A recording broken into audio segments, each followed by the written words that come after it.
Hey guys, this is just my absolute favorite mangas after being a somewhat consistent manga reader. All those have longer episodes which I created before if you want to look more into them. The title should just be the name of the manga. I also included timestamps of mangas if you want to see what manga there is that I want to talk about or if some of them interest you by the name. And then they're in no particular order. And yeah, let's just start. Fire Punch is almost like the weird sibling of Chainsaw Man. It's like a much more unhinged version of it, even though Chainsaw Man's already got a lot of like weird aspect. And I strongly think that this manga didn't get an anime adaptation because of how uncensored and raw this manga is. Like Fujimoto did not take into consideration about public reception when he was mapping out the plot and stuffs. Which is why I think this manga is so great because he is able to express his own unique ideas in this unfiltered lens, which makes me really enjoy reading it because of how Fujimoto is a person.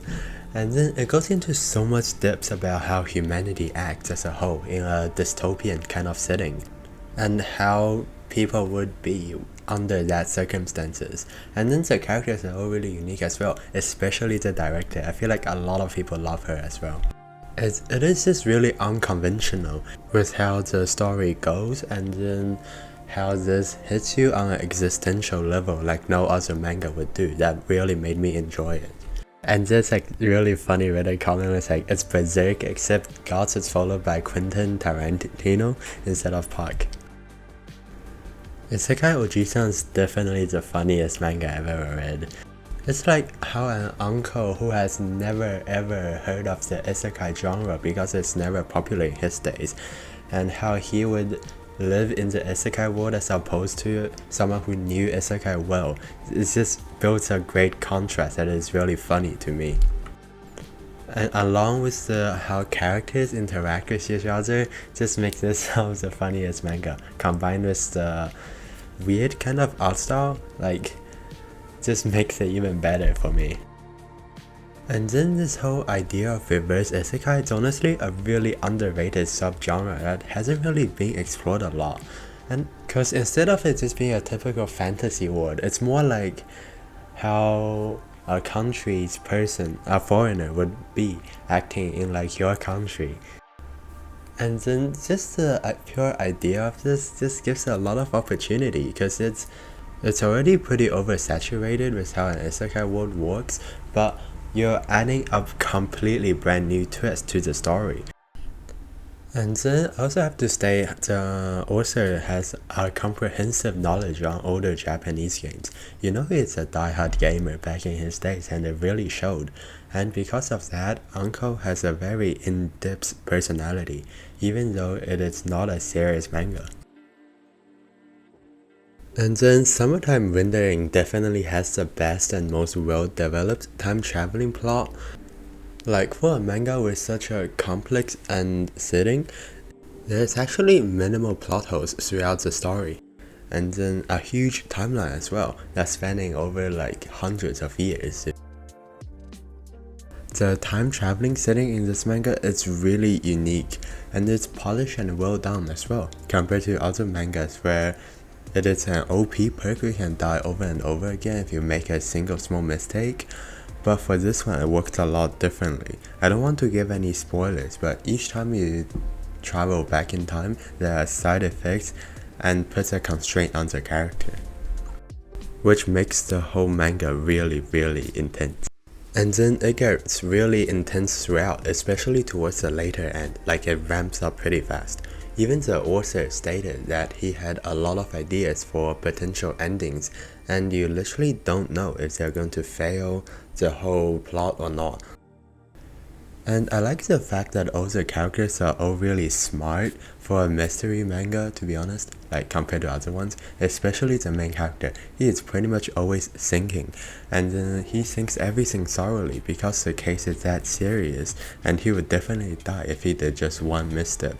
And watching him go through the whole story with like a clear logic is really satisfying. And all the characters are unique and beautifully done as well. I really liked every single one of them, especially the villains. And the hand-drawn style is also really unique for this manga, where the author would put on multiple layers to complete a single panel of drawing, which I found kind of funny, but I really liked it. And then the color of the end, Mission in the Apocalypse. It is definitely one of the best art styles on the background scenes I've seen. The unique way the author handles how the manga is colored really gives it a dark tone that is fitting for the end of the world apocalypse type of manga. Like, the cross-hatching coloring instead of the typical plain color on the background makes it really interesting to see, and it really gives it a unpolished and destroyed feel, which is a lot of the buildings in the manga. And combined with a simple drawing of the characters makes a really interesting contrast that I enjoyed reading a lot. And this manga consists of a lot of interesting short stories that is honestly really emotional. You can see the author is limiting the amount of dialogue in this manga, which I really enjoyed. There's something extra emotional about like an emotional scene delivered with minimal dialogue and just through the panels. And it kind of just hits you harder than a typical dialogue would be, because you have to sort of think about what the characters will do and really be in the place of them, which I really enjoyed. Heavenly Delusion is also a end of the world apocalypse kind of feel, and then there's something about this type of manga that I really enjoy, because the author can be so creative about it, since anything can happen to cause the world to end in such a way. But this time it's much more related to people and humanity as a whole compared to more of an adventure and exploring type of feel. That's color of the end. And then it does have some like disturbing details hidden throughout the manga. But yeah, it is a whole story that is separated into like different short stories that can be bizarre, emotional, or just straight up violence. I think it really depends on what type of the story the author wants to do, but it all comes down to humanity, and it is really shown throughout this manga. And it definitely feels like it's more of a realistic type of end of the world manga. Reading it makes me really feel like, damn, I can see this happening real time. The unique way that the author executed the timeline is also really good.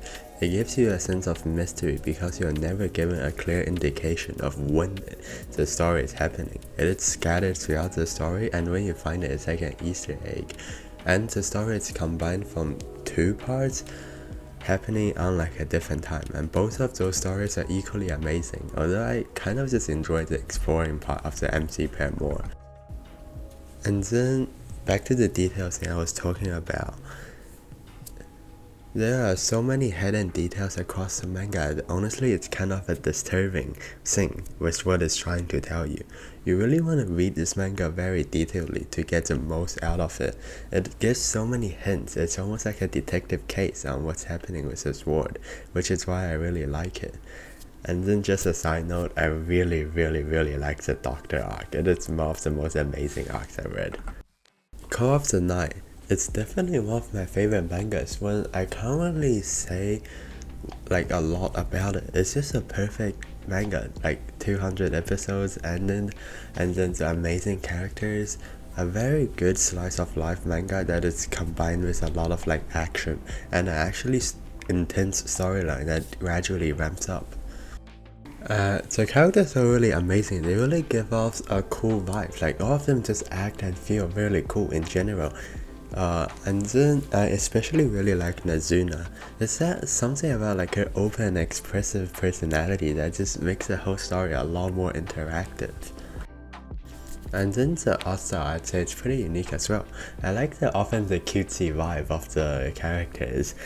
It's kind of like the Makima eyes from Chainsaw Man. And then another thing I have to point out is that the author really shows how the inner struggle and then the insecurities of a teenage boy really well throughout the manga, and we see how he transformed into a real man throughout the manga, and how Nazuna changed him as a person, and how he gradually changed to become a better person throughout the manga, which I really like. Sakamoto Days is just a really satisfying manga to read, both in terms of like release schedule and the action scenes. Because it's a weekly upload and it's like pretty much like the only manga I would consistently read the new chapters. Because you kind of just read this manga for the action scenes. The way the author is able to do the combat scenes and then make them so active and vibrant on a manga which is still panels truly amazes me. Like every punch delivers and feels powerful. And then the characters in this manga are super cool too. They're all like really unique and full of personality. And sure, they can be like stereotypical sometimes, but it really works. And how each person would fight completely differently is really unique based on their personality. It's like how different personality or person would contribute to different fight scenes, and their own unique power would change the fight outcome drastically. It also makes it really fun to read since you don't really expect what they do, since the author will always come up with new creative characters to make the fight more interesting, which is why I really like this manga. Land of the Lustrous is definitely one of my favorite mangas just because of how much philosophical depth it goes into.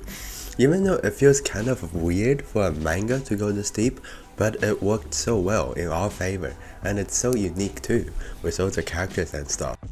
It's like you go on this whole journey of transformation that Forceful Violet experiences, and it's just so well polished throughout, and every arc has something special to offer, yet goes into a lot more depth. And then the more you read it, the more you see how cruel the world really is in that setting, and how dystopian it is, despite the happy mood that the characters present throughout the manga. And then all the characters are really like special. They are all like according to different gems, and they all have like different breakabilities, and it's like this natural setting that sets them very far apart. And there's like this whole like senpai and then kohai thing going on between them. And then the art style. The art style is genuinely super unique. It is by far one of the most beautiful art styles I've ever read, especially some of the ending ones. Like, you can tell that each panel spent so much effort. And then it did end quite recently, which I do suggest you to like binge read or like give it a very short of span of time between each like reading, so you can really get a feel of how Forceful Violet journey to his like lifespan, and then how he lives and finally gets a happy life he deserves. And yeah, that's about it. That's all my top mangas. Maybe when I read more, I'll do a new episode on this. And then I'm planning to like change up my channel a little bit, which I'll do like each month I'll put some of the mangas I read in as a list instead of like one manga at a time. And if that doesn't really work, I might just go back to my original thing. And yeah, thank you for watching, and that's it.